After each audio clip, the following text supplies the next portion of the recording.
When the body is still, the mind is moving, and when the body is moving, the mind is still.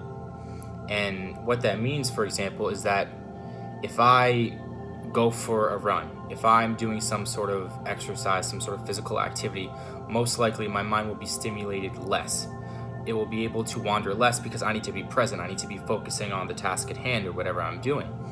And if I'm sitting on the ground, if I'm sitting at home on my couch by myself, my mind is probably going to be moving more because my body is just there. It's just sitting. It's not doing much. So my mind can wander more, and it can take me in all sorts of different directions, and it can tell me different things. And this tends to be when people experience more anxiety. This tends to be when people, feel more unpleasantness, if you will.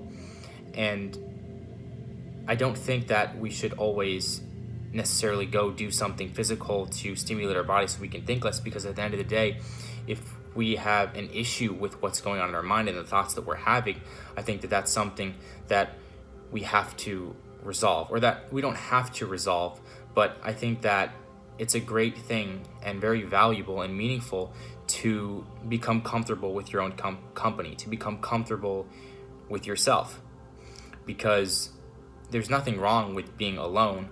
But if you're lonely when you're alone, then you may see yourself as bad company. And that may just be because you haven't really taken the time to develop that relationship, right? The same way you have a relationship with your friends, you should develop a relationship with yourself.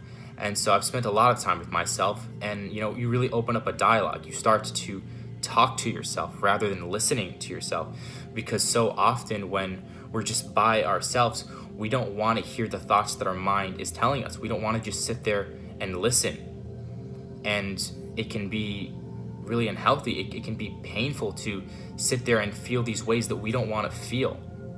And ultimately, I've found that one of the ways to stop feeling those ways in which we feel lost and out of control, and that we're not deciding those thoughts, that we can start to talk to ourselves, that we can start to program our mind a certain way rather than thinking in the same patterns that we're used to, that we're comfortable in.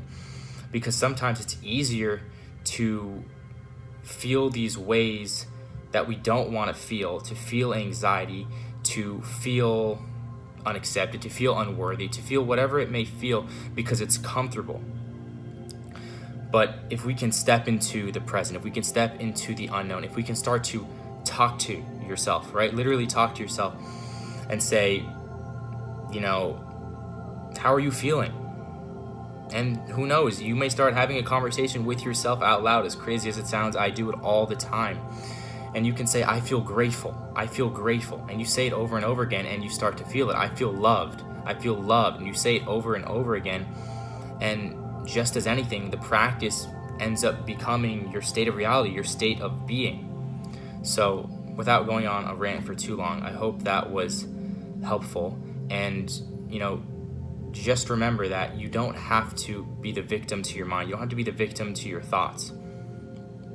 Sometimes all you have to do is take a deep breath, take a breath in.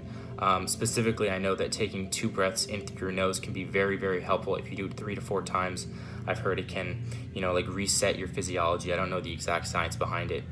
But when you can focus on your breath, that can bring you into the present. You can begin to become more aware and see the ways in which you are thinking. And then you can rewire it just like you can anything else. You can re-engineer it and put different thoughts into your mind, whatever you want to manifest, because we're manifesting all the time, whether we realize it or not. But you can consciously choose to do that. And I hope you do. And I hope you have a wonderful rest of your day.